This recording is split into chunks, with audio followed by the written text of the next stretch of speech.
One of the greatest questions in self-directed learning and guiding lifelong learning is how to measure progress.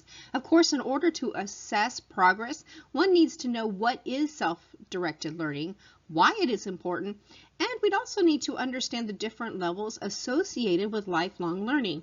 Grow in 1991 enumerated 4 specific levels. First, stage 1, the dependent learner. In this stage, our learner leans heavily on an instructor.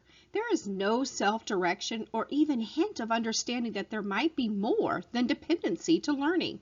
This learner is going to assimilate specific details, memorize, and even complete identified tasks. The learner is entirely dependent upon the teacher. In the second stage, the interested learner is beginning to realize that there may be something more to learning. They may not be able to really be directed all of the time, and they can seek out opportunities as well as resources to learn. This learner may be recognized by setting their personal learning goals and even recognize the need to start looking at where they want to be rather than checking items off of a predetermined task list. This learner is starting to build some self-confidence in their abilities and their skills. The educator can best help this student by showing enthusiasm for learning and motivation. The stage 3 learner, the involved learner, is in the immediate stage of self-directed learning.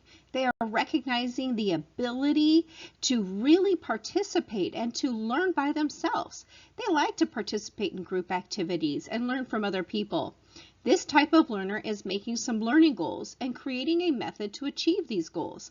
The teacher has moved from a role of an educator to the less involved role of a guide. In our last stage, the self-directed learner is at the pinnacle of all the levels.